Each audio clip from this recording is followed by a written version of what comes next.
This is JP with Oracle Lighting. Today we're here to check out how to install the new ORACLE ColorSHIFT RGB+A DRL replacement kit for the 2020 and up Chevrolet Corvette C8. This install does involve removing a few parts of the car to get to the headlights. However, overall the install is very straightforward and we're going to show you how to do that from start to finish. Let's get started. First thing we're going to do is pop the frunk by pressing this button under the driver's side headlight. We're going to remove both side panels.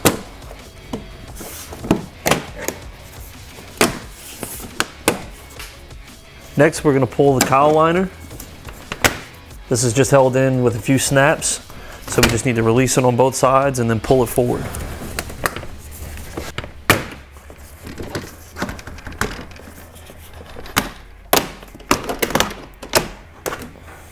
So we're going to go ahead and mount our LED driver. I'm using a 3M double-sided adhesive to do this. This isn't included with the kit, but you can use zip ties, you can use self-tap screws. We're just going to a plastic panel back here, so you don't have to worry about damaging anything.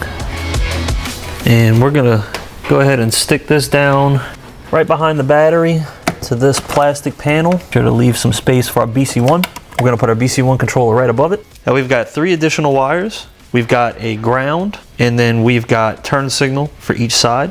So we're going to route these left and right respectively. We're going to leave the ground right here next to the battery. We're going to shorten that and connect it to the negative terminal. All right, BC1, same thing. We're going to put a little piece of 3M double-sided adhesive on the back.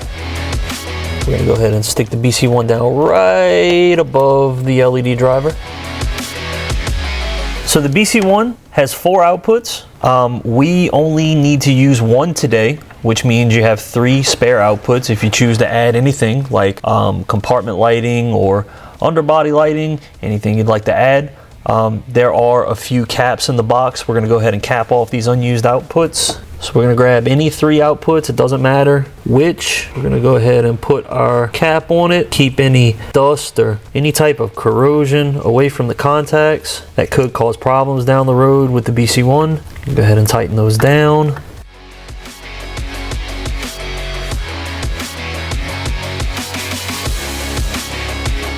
All right, now we're going to take our output cable for the BC1, plug this in to our last open output on the BC1.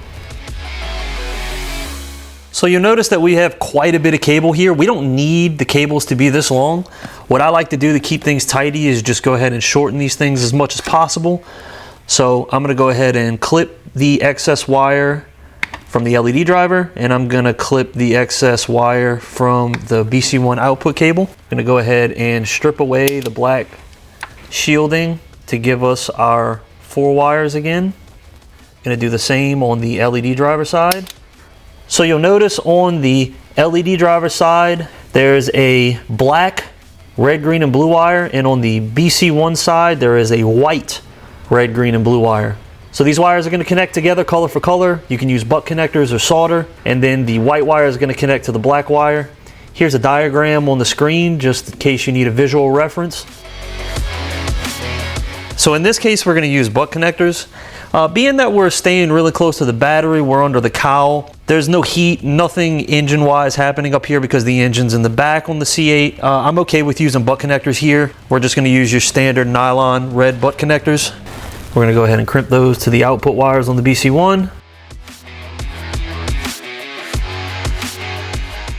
Now we're going to go ahead and strip and crimp in the LED driver wires.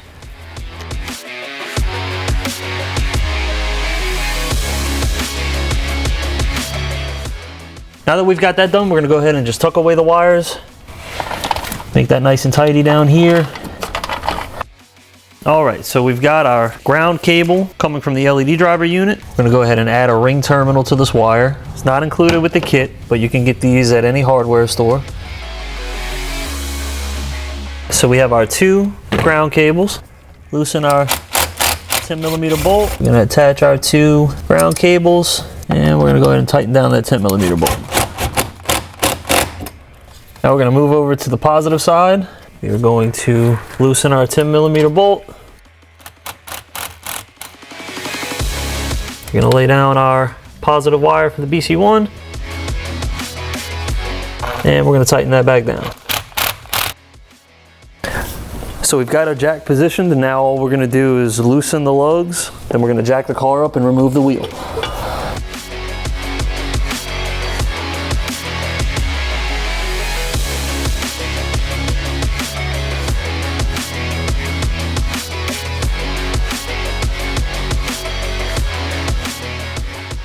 So now that we got the wheel removed, we just need to remove the fender liner. Holding that on, there's 14 T15 screws on the outside. There's 3 7mm on the bottom, and there's 2 additional T15s behind the mud flap.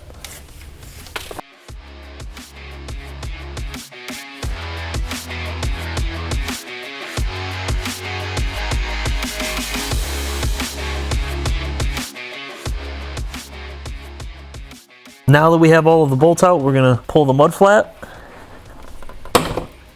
very firmly. I'm going to get these last 2 T15s, and now we are ready to pull the fender liner.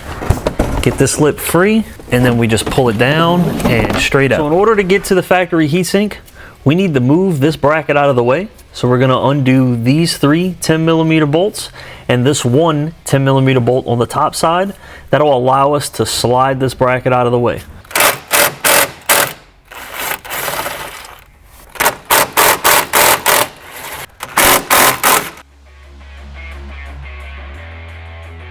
I'm going to undo this top side.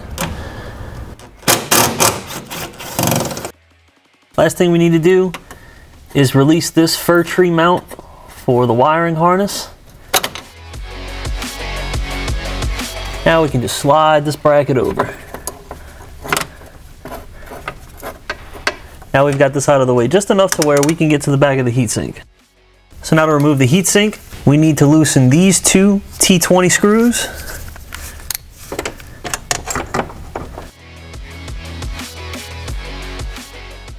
Now we're going to carefully pull the heatsink out.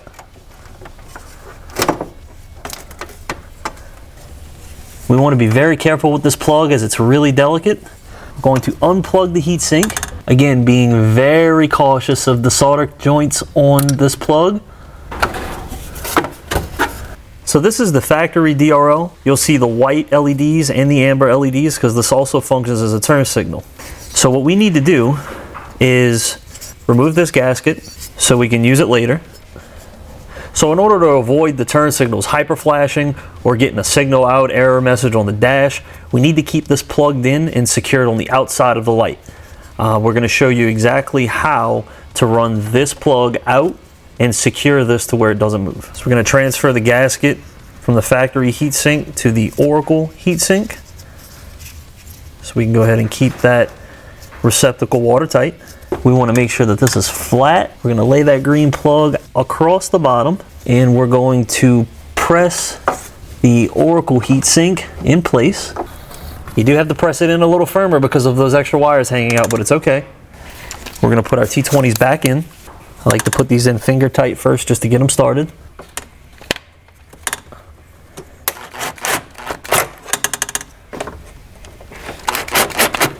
We're going to cinch these down little by little, side to side, just to make sure everything is nice and tight.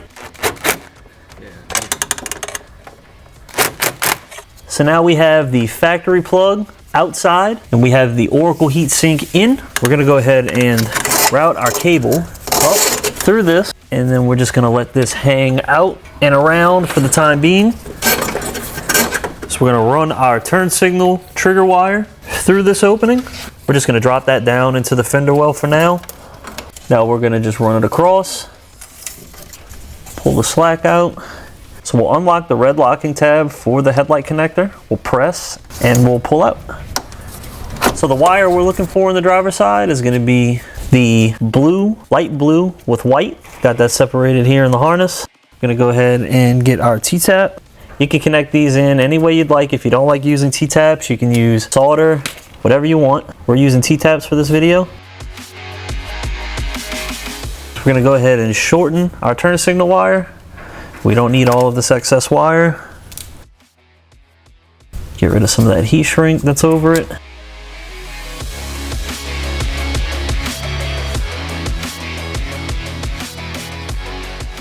And we want to make sure that the middle contact is in the center. Sometimes when you crimp these down, it'll go off to the side and then you'll completely miss the slot on the T-tap when you go to plug it in. Just want to make sure that that goes all the way in. Beautiful. Now we're just going to plug the headlight harness back in, lock the red security lock.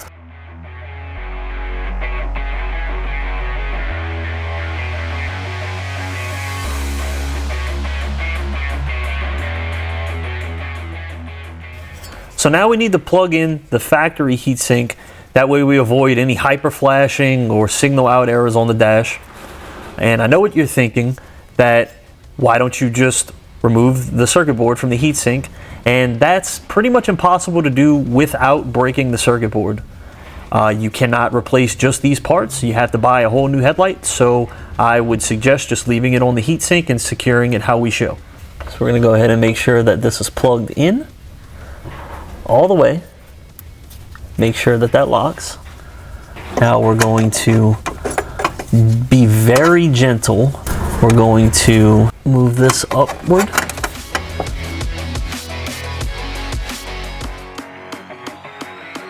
We're going to move this bracket back into place.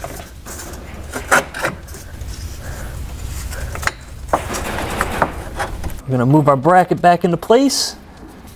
We're going to get our bolt in. Get our bolts back into place. There we go. All right.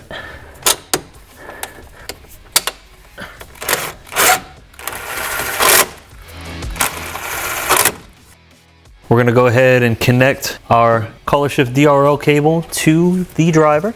So we left that here when we mounted it. We're going to move this guy over here, get it nice and tucked down, and plug that in. So we're going to go ahead and cinch up this extra length of cable with a zip tie.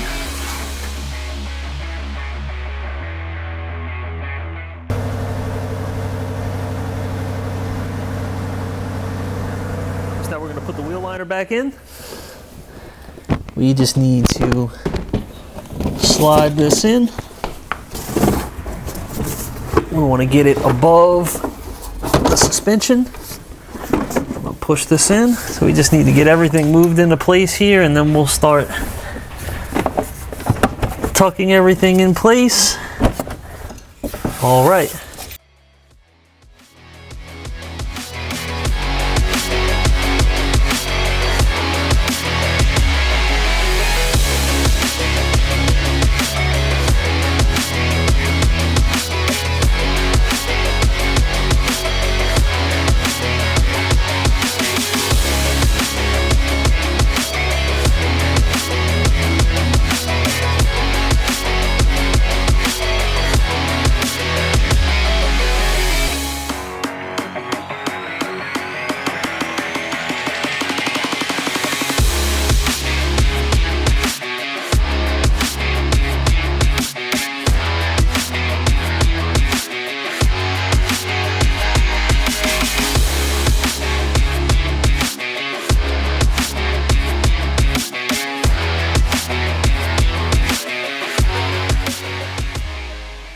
So that wraps it up.